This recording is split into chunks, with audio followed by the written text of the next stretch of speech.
Hello চাষি ভাইরা, আবারও চলে আসলাম নূর অটো সেন্টার পক্ষ থেকে। আমি রাজা। তো আজকের ভিডিওটা হতে চলেছে খুবই ধামাকাদার ভিডিও। আপনার সম্পূর্ণ ভিডিওটি দেখুন, তাহলে বুঝতে পারবেন যে এই যে মুর্শিদাবাদের মধ্যে যে কামা কামা হচ্ছে। তো আপনারা বিগত অন্য কোনো চ্যানেলেও আপনারা ভিডিওগুলো দেখেছেন, তাহলে বুঝতে পারবেন যে এখন জামা খুলে দেখাচ্ছে সিন না। তো এর আগে কী করেছে আপনারা দেখেছেন, ওই একই ব্যক্তিরই ভিডিও। আগে কিন্তু একটি কামাকে বলেছিল ভালো, এবং ওই কামাটাকে বলেছিল খারাপ কামা, এটা বা ডুপ্লিকেট কামা। তো এখন সেই কামাটা বেচছে, তো সেটাই এখন অরিজিনাল হয়ে গেছে, আগকারটা ডুপ্লিকেট হয়ে গেছে। তো যখন যেটা থাকছে তখন সেটাকে বুঝিয়ে ওইভাবে বেচছে। তো ওর কাজই হলো লোককে রোস্ট করা। কারণ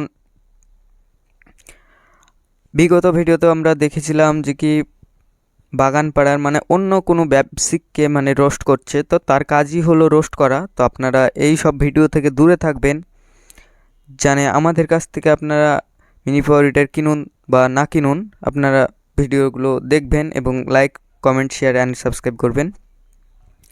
তো আপনারা যেখান থেকে মিনি পাওয়ার হিটার কিনুন, যাচাই বাছাই করে তবেই কিনুন।